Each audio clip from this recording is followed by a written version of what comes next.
AI তোমাদের job নিবে না, বাট এআই ইউজ করতেছে এমন কেউ 100% তোমাদের জব নিয়ে নিতে পারে। আমি প্রায় একটা কোশ্চেন পাই যে কোন স্কিলটা এখন শিখলে আমরা ফিউচারের মধ্যে রিগ্রেট করবো না, বা এমন হবে না যে স্কিলটা জাস্ট শিখা শেষ করছি আর এআই এসে পুরো জব মার্কেটে খাই দিচ্ছে। সত্যি বলতে এই কোশ্চেনের আনসারটা করা it's very hard right now, কারণ এআই যেভাবে ইভলভ করতেছে everyday, it's very hard to predict the future যে আসলে কোথায় আমরা আগাচ্ছি এন্ড অ্যাকচুয়ালি কোন স্কিলগুলো থাকবে বা কোন স্কিলগুলো থাকবে না। এখন কোন স্কিলগুলো অ্যাকচুয়ালি শেখা উচিত এন্ড কোন স্কিলগুলোর দিকে ফোকাসড হওয়া উচিত আমাদের। ফার্স্ট, তোমরা যে ডিজাইনিং সেক্টর আগাতে চাও, বাংলাদেশের মধ্যে একটা বড় সেক্টর খালি আছে মোশন গ্রাফিক্স এর মধ্যে। মোশন গ্রাফিক্স এর মধ্যে আফটার ইফেক্টস ইউজ করা হয় এন্ড অন্যান্য সফটওয়্যার গুলো ইউজ করা হয়, এন্ড যে গ্রাফিক ডিজাইনের যে জিনিসটা থাকে, যে ডিজাইনটা থাকে, ওইটাকে মোশন দেওয়া হয়। লাইক ইটস লাইক অ্যানিমেশন বলতে পারো তোমরা। মোশন ডিজাইনার, ভালো মোশন ডিজাইনার বাংলাদেশের মধ্যে অনেক কম আছে, এন্ড মোশন ডিজাইনের চাহিদাও মোটামুটি ভালো আছে, বাট ওই অনুযায়ী তেমন কোনো মোশন ডিজাইনার নাই। বাট গ্রাফিক ডিজাইনার হাজার হাজার হয়ে গেছে, so you guys can go with motion design. Future ভালো একটা অপরচুনিটিস আছে। সেকেন্ডলি, ভিডিও এডিটিং শিখতে পারো। ভিডিও এডিটিং এর মধ্যে একটা ভালো একটা ফিউচার আছে, বাট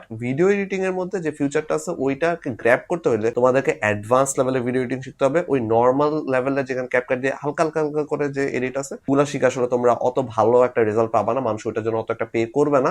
স্পেশালি এই কম্পিটিশনের সময় যেখানে প্রত্যেকজনই ফ্রিল্যান্সার হতে চান, প্রত্যেকজনই তাদের সার্ভিস সেল করতেছে, until you make something exceptional you can't charge exceptionally. Third হচ্ছে graphic designing. Graphic designing of course future জন্য ভালো একটা স্কিল, বাট জাস্ট গ্রাফিক ডিজাইনের মধ্যে বসে থাকলে হবে না। You guys have to make something more than just a graphic design. তোমাদেরকে হইতেছে ডিসিশন মেকার হইতে হবে। একটা ক্লায়েন্ট এসে যখন বলে যে তাদের একটা ব্র্যান্ড আছে পার্টিকুলার ইন্ডাস্ট্রির মধ্যে, এসে যখন বলে যে ভাই আমার এই ব্র্যান্ড আছে, এই লোগো লাগবে, আমার এরকম এরকম কালার লাগবে, তুমি যখন ওইটাই আউটপুট করে দিলা, ওই জিনিসটা তো এআই করে দিতে পারে। So what's the difference? তোমার কাছে কেন আসছে? তোমার কাছে আসতেছে যাতে দে গেট ইউর এক্সপার্টিস। হ্যাঁ, ক্লায়েন্ট হয়তো বলতেছে যে তার ব্র্যান্ডের জন্য পিঙ্ক কালারটা ভালো হবে, কারণ তার হয়তো জীবনে কোনো কারণে পিঙ্ক কালার পছন্দ, হয়তো তার ফেভারিট কালার পিঙ্ক, বাট হয়তো ওর ইন্ডাস্ট্রি অনুযায়ী পিঙ্ক কালারটা একটা ব্যাড অপশন, কিন্তু ওর ইন্ডাস্ট্রি অনুযায়ী ব্লু কালারটা হচ্ছে একটা right option. So as a designer তোমাকে এটা বুঝতে হবে, এটা ক্লায়েন্টকে ইনফর্ম করতে হবে, বুঝাইতে হবে, so they get your expertise. এছাড়া হচ্ছে যে ওয়েবসাইট ডেভেলপমেন্ট তোমরা শিখতে পারো। ওয়েবসাইট ডেভেলপমেন্ট বা ইউআই ইউএক্স ডিজাইনের প্রচুর চাহিদা আছে, but you guys have to B